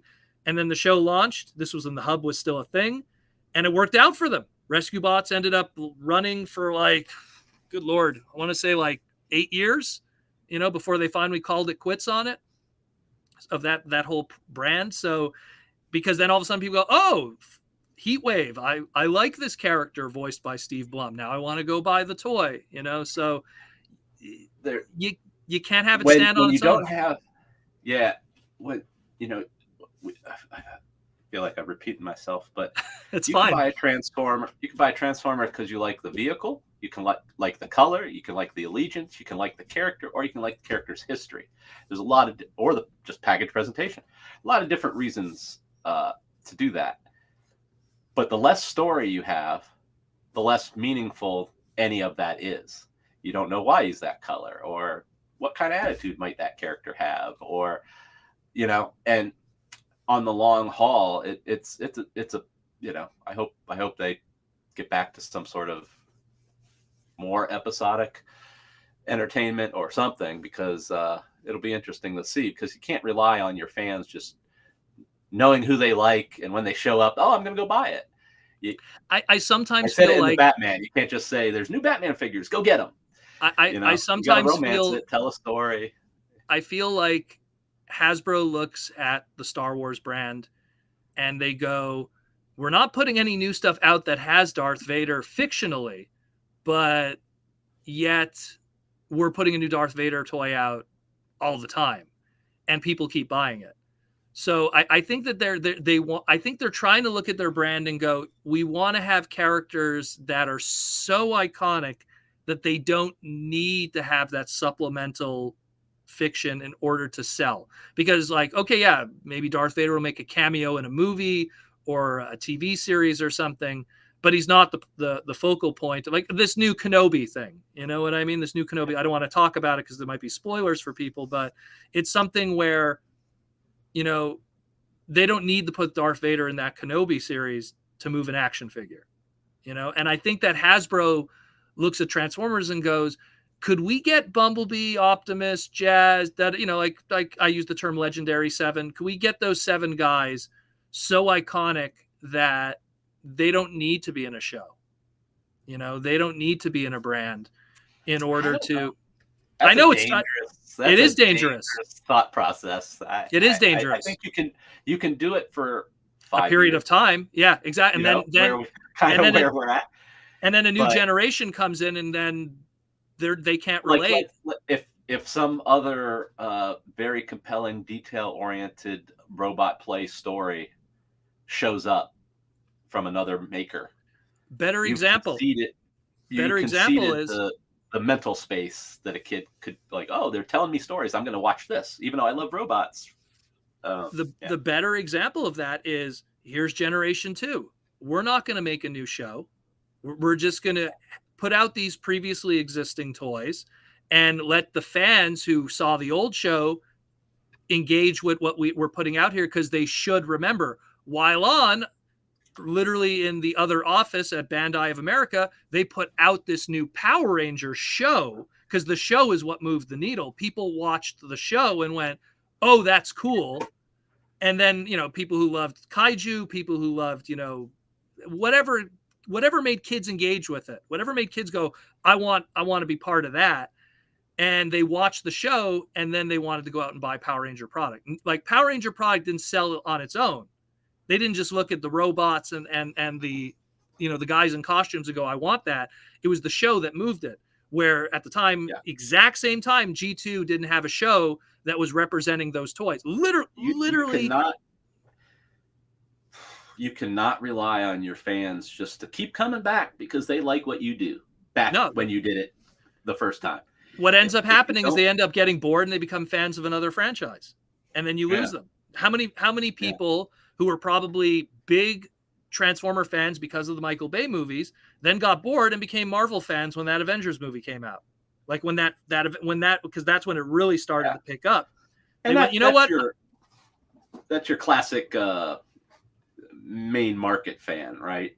Not the invested fan, not the emotionally tied into fan, just the mass market. I want to be entertained. This is what people's excited about now, so that's what I'm watching. You're right. They went from Transformers to Marvel. I remember I was talking to, I forget who it was. Now they might be going back to Star Wars on TV. I remember in 2007, like, as again, doing bot cons before 2007, and then seeing the uptick in attendance for Fun Publication, because in 2005 it wasn't like that when Brian first got the wheel. And I remember all these new fans, and I remember talking to one of them and going like, oh, like, you know, what were you into before that? Oh, I was from the Pirates of the Caribbean community, you know? Yeah, exactly. But to them, it's like that was the fandom they were part of. And then now this Transformer thing became their thing. And now it's like, now they're writing fanfics and, you know, all that stuff. But the point is, it's what they latch onto, and that person spent their time in the TF bubble. And now they moved on to other things, you know, like how do you? Go ahead. Sorry. I think if you look at all the evolved fandoms, that's probably how it is. There's a percentage of people who've seen it all, and they don't care what comes and goes. They Fandom participate more. nomads. I don't know. Is there Yeah. got to be a term for it or something? And then there's the people who come in during the media blitz, or the sexy new whatever. And they come in, they stay for a while, and then they follow that next trend, and that's more natural. I mean, it's hard to want to, you know, like if that was the case, I'd still be all into James Bond or something, you know, from when I was a kid, you know, and I can't imagine. I haven't watched James Bond anything for a long time. So, you know, I don't know. The fandom is a weird, interesting. That could be a whole discussion just in it is the nuance of that. And I think Vangelis does a good job of talking about that in his things. I know we don't always talk about other people, but you know, he's talked about that. What's it mean to be a fan of Transformers, and like what do we expect, and what should we expect, and you know, it's the emotional, like, why do we keep doing this? You know, what is in it for us? And you know, it's interesting. There's that is a loaded discussion in itself, because especially as someone who's been on that side of the railroad tracks, and the people who've come and gone throughout the years, and their reasonings for being there, their reasonings for staying, and the reasonings for leaving, and seeing where they are today and what they do now. And there's a very large percentage of them that it gives them a place. They feel like, you know, I belong, I'm a part of something. Some people, it's nostalgia. It's just, you know, they're from the outside geek world, but they remember that as a kid, and now they want to revisit that. And then when they've realized that they've spent way too much money, they go, you know what, I'll bail out. Because there's a lot of times I buy guys collections, and they're guys that I came in during, you know, Universe 2.0. I got really crazy into it, and now I'm bored with it 2 years later. Do you want to buy all my stuff? You know, like, because they just try to find themselves. You know, it's a complicated that's a complicated discussion in itself, because every individual kind of has their own story of why they're around. And just as someone myself who saw people come and go like crazy, both in even like TFCon staff, you know, people who were there and then they're not, and what happened to them, why aren't they fans anymore? There's each has their own story. Yeah, Shenanigans here, he has a good point. It's like people talk about seeing the Transformer movies, you know, when they killed off the characters, make way for new toys. But you get the toy because you're invested in the established character. He's absolutely right. You're like, and that is one of those, you know, I sat in that seat a lot of the time, like, well, we're not going to do this character again because we want to do something different. Stuff I have to talk about with you off the air after. You know, and it's stuff like that. It absolutely makes no sense, because it should be a group of established characters where we all know their personalities, and new characters kind of pop in and out for tactical reason. Animated did that pretty well. Yes. As an example. But often it is, you know, always has been, always probably will be, to the whims of the line and the product development cycles, and which, you know, always goes back to telling weird stories, because you're not telling a novel, a beginning, middle, end, development, resolution, after effect. It's kind of like, well, we're heading down this way, and then we'll make a left turn, and then we'll head down that way for a while, and then we'll go up, and then, you know, like it's even though one would have convictions to create a sensible, logical brand, the nature of the business model creates a lot of potholes for that to run smooth. You know, and that's the business. It's unfortunate, but that's just how it is. It is. We'll wrap it up soon, because we're almost at the 2-hour mark. The last thing that we'll pretty much talk about is where do you see the toy industry as a whole, like, kind of going? Like, and what I mean as a whole, I'm not talking like the play school division and the ages 3 to 5, or even below that. I'm saying more like, right now when you go to, let's say, Walmart, you go into the action figure aisle, everything it's like 80% high-end product. And when I mean high-end, like now we're talking, minimum $20 a figure, sometimes 30, 40, Marvel Legends, Star Wars Black Series, Studio Series, everything's really, even the He-Man reissues, those aren't cheap either, Yeah. WWE, I'm just trying to think of everything else that's on there. Even the world of Nintendo with Jax and products. yeah, everything is much more expensive now, which tells me that clearly if they're making that price and they're still able to continue doing that and report sales, that's at least something's working. But using that as a barometer, where do you think, maybe not 5 years from now or 10 years, but maybe 15 or 20, do you think the toy industry will be the same like that? Or does it have to revert back to catering to a more price efficient audience? Do you think kids are already got too far gone at this point, and by the time they get a cell phone in their hand at 7, it's done? Like yeah, I think at yep, I'm doing the podcast, babe. You're good. Tell us we're almost done. Yeah, we're almost done. We're 2 minutes away. Okay, we're probably 5 minutes. I think that you said a lot of things. I think there's a striation in the market where clearly they can market to young kids with brands. You see it now with even Frozen and Little People, right? And JP, they got JP going all the way down Jurassic Park. Yeah. Jargon. Yeah. So I say TF sometimes and people go like, what? TF? Yeah. And then all the Batman movies were referenced by their number. So it was B1, B2, B3, B4. We never would say Batman and Robin or Batman Forever. We'd say B3. Anyway, I digress.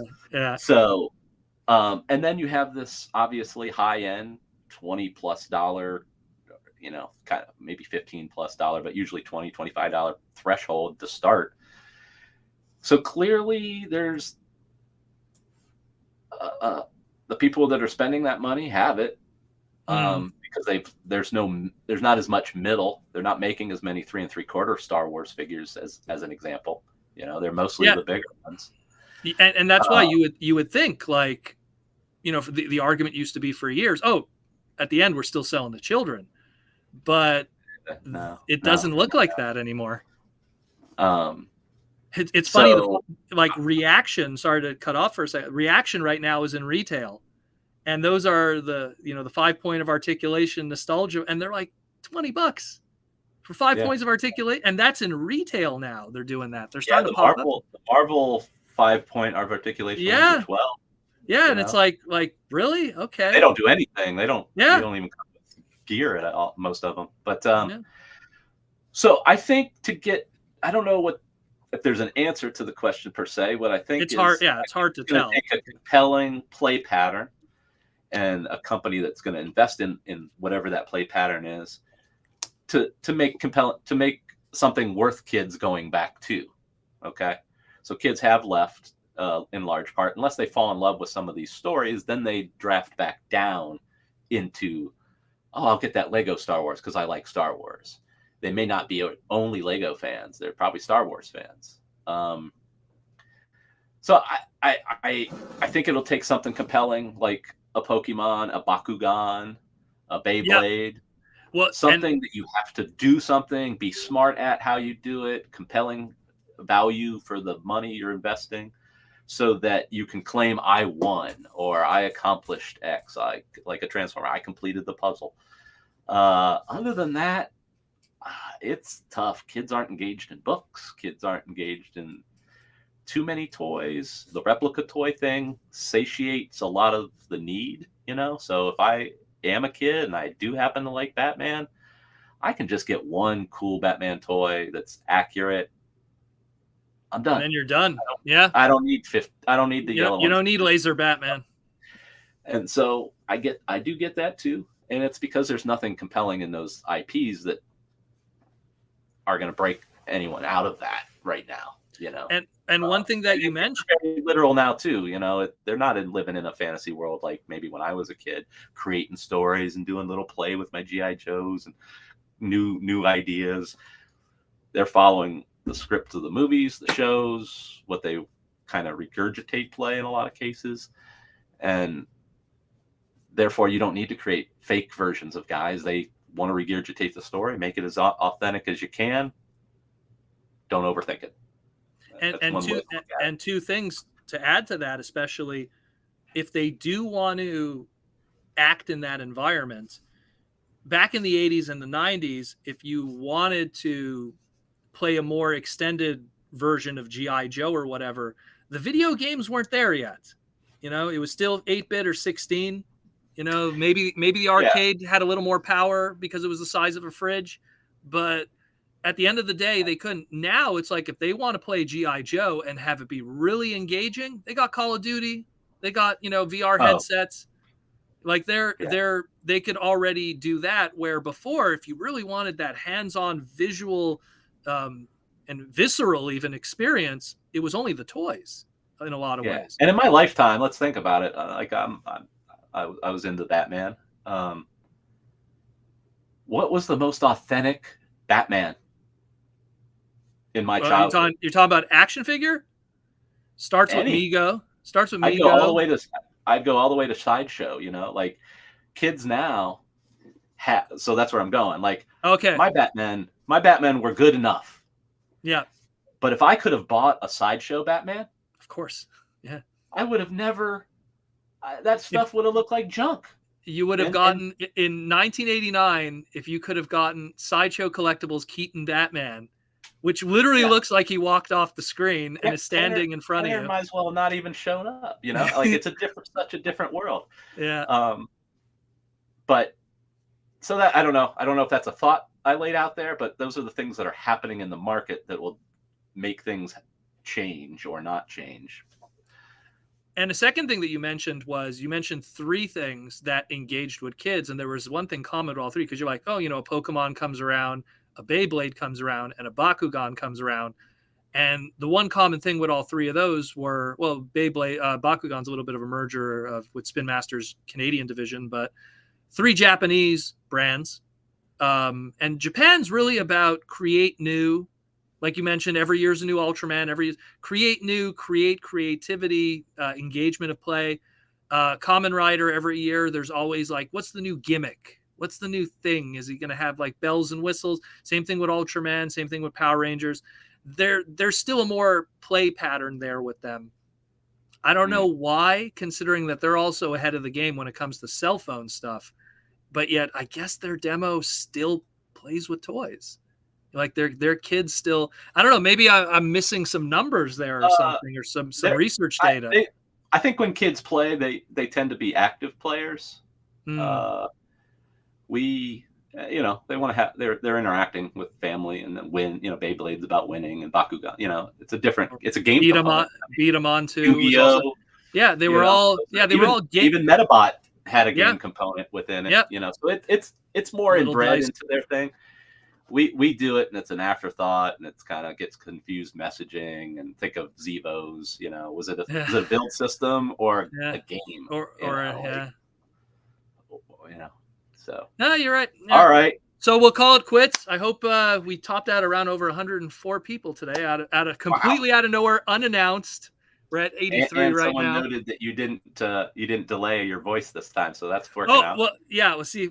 Again, guys, this is all learning experience of with the new system.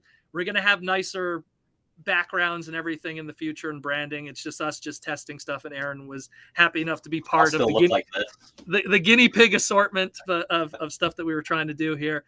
But yeah, thanks again, Aaron, for coming. Thank everyone for coming at the last second out of nowhere. And we're going to be doing more of these in the future. Just wanted to try something out. Yeah, there will still be something on Saturday. Don't worry. We'll still do something on Saturday. But, this was just Armada. Yeah. Well, that I'm aiming for Friday. It should be uploaded. Hopefully, that's my goal. We'll have that the newest episode, the alternators and vinyl tech one, should be up by Friday, and then we'll have something on Saturday. And I probably still have to also do a Transformer Slag podcast segment tonight, so stay tuned for that whenever that'll happen. Cocaine's a hell of a drug, to quote Rick James. So, Numathon over there for you. Yeah. So anyways, guys, thank you all. Take care, and we'll talk again in the future.